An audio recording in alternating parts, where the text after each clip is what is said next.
जय जय सीताराम। आज हम सब लोग श्री गोपाल गौशाला समिति पालवास जिला सीकर में एक बहुत अच्छा अमृत महोत्सव हो रहा है। गऊ पे कथा हो रही है और साध्वी जी यहाँ कथा कर रही है और बड़े बड़े महापुरुष संतों को, राष्ट्रीय अंतर्राष्ट्रीय स्तर के महापुरुषों को यहाँ आहूत किया गया है। आज इसी श्रृंखला में हमारे स्वामी जी महाराज से एक जिज्ञासा बस पूछ रहे हैं कि इस भारत सरकार से हमें क्या ऐसा कुछ करना चाहिए, कहना चाहिए, जिससे हमारे यहाँ गौशालाओं के साथ साथ गऊँ का संवर्धन हो, विकास हो, उन्नति हो और एक राष्ट्रीय हम इसे गौ माता के नाम से माना जाए, जिससे कि देश का विकास हो। प्राचीन परंपरा के अनुसार जैविक खाद आदि भी इसके द्वारा उत्पन्न कराए जाएँ, तो हमें बहुत कुछ लाभ प्राप्त होता है। आइए हम स्वामी जी से परिचय करते हैं। श्रीमद् जगत गुरु विजय राम रावल द्वार पीठाधीश्वर पेदेही वल्लभ देवाचार्य, नरसिंह द्वारा खौड़, जिला पाड़ी, उसी की शाखा जोधपुर में भीड़भंजन बालाजी में सूर्या पहाड़ी है। इस समय में संतों ने और विश्वास की आस्था को प्रतीत करते हुए मुझे राजस्थान प्रदेश अखिल भारतीय संत समिति का दायित्व दिया है और गो संवर्धन हमारी समिति है जी। उसके भी हम निर्देशक हैं। तो महाराज जी, आपने जो कहा है ये बहुत ही सुंदर आपके अंदर की जिज्ञासा है। हमें प्रत्येक व्यक्तियों को सरकार के प्रति किसी प्रकार की, इस समय की सरकार जो हमारे केंद्र में है उसके प्रति शंका करना हम लोगों को तो बिल्कुल निरर्थक है, क्योंकि पूर्ण रूपेण गौ संवर्धन और गो भक्त, राष्ट्र भक्त और वैदिक सनातन धर्म के भक्त पूर्ण रूपेण हमारे माननीय यशस्वी भारत के प्रधानमंत्री नरेंद्र मोदी जी हैं, जिसको विश्व इस समय में स्वीकार कर रहा है। मैं उनसे अपने संतों के माध्यम से और आपकी जिज्ञासा के साथ में हम सब संत एक बार ऐसे उनसे आग्रह पूर्वक अथवा निर्देशात्मक रूप, क्योंकि हम लोग संत हैं, हम लोग धर्म पथ के आचार्य हैं और धर्म का जब जब विस्तार हुआ है तो कोई न कोई संत अग्रणी हुआ है। अभी इस समय में भारत के भी दो संत हैं, एक हमारे भारत के यशस्वी नरेंद्र मोदी भी संत हैं और उत्तर प्रदेश के अभी शपथ ग्रहण करने ही जा रहे हैं 25 तारीख को।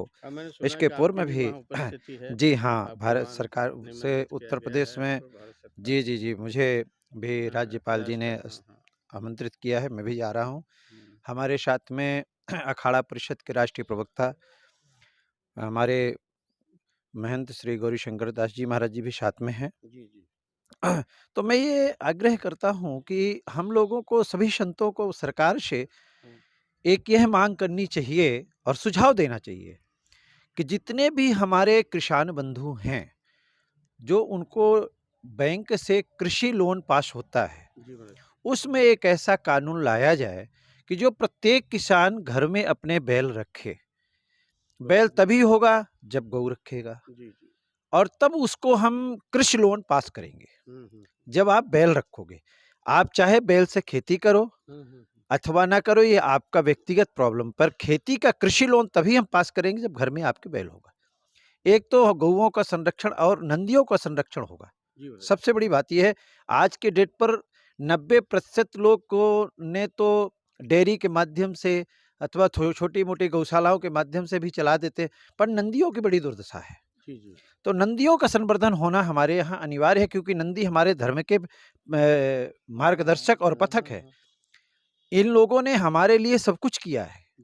कोई ट्रैक्टर नहीं था, कोई वारसी नहीं थी, इसके बाद भी हम लोगों ने उनके पीछे पीछे लगे रहे और सब कुछ करते रहे। उन्होंने हमें दिया, वो हमें गेहूं दिए, चावल दिए, बाजरा दिए और वो खाए। हम लोगों ने क्या दिया? उनको उसका छिलका दिया, भूसा दिया। उन्होंने हमें जो दिया, परंतु मैंने उनको कुछ नहीं दिया। अब आज उनके साथ में अनाचार, पापाचार, दुराचार हो रहा है, उनका भी संवर्धन होना चाहिए और भारत सरकार को कृषि उत्पादन के लिए जैविक खेती का विस्तार करना चाहिए, ये भी सुझाव देना चाहिए।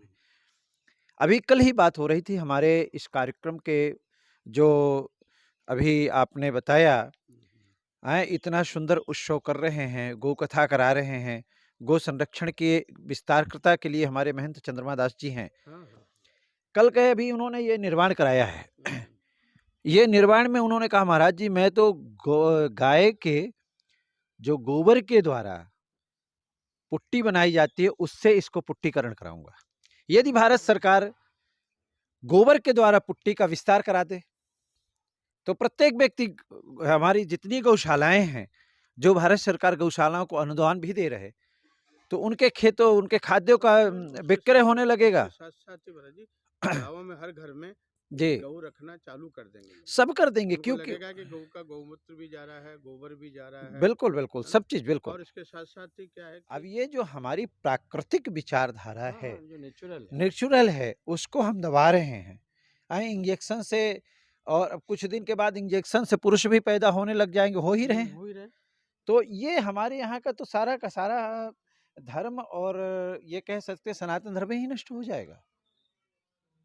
और जो इंजेक्शन से पैदा होंगे, वो क्या करेंगे? कुछ नहीं चाहे वो करेंगे। पुरुष हों और चाहे हाँ, वो चाहे पशु वो हों। पशु आने वाले समय में जब आने वाले आपन हो काल जाएँगे में निश्चित है कि उनका विस्तार नहीं होगा, उससे विनाश होगा। बहुत-बहुत सुंदर आपने अभी सुना महाराज श्री के विचार और महाराज श्री इस कार्य में कई सालों से लग रहे हैं और ठाकुर जी की कृपा से इनके ऊपर भगवान का आशीर्वाद भी है। जिस कार्य को आपने हाथ में लिया है वह कार्य भगवान के आशीर्वाद से पूर्ण होता हुआ नज़र भी आ रहा है। और आइए दर्शकों, फिर हम आगे आपसे मिलते रहेंगे। इसी के साथ में सर्वे भवन्तु सुखिनः, सर्वे सन्तु निरामया, सर्वे भद्राणि पश्यन्तु, माँ कश्चित् दुःख भाग् भवेत्। ओम शांति, ओम शांति, ओम शांति।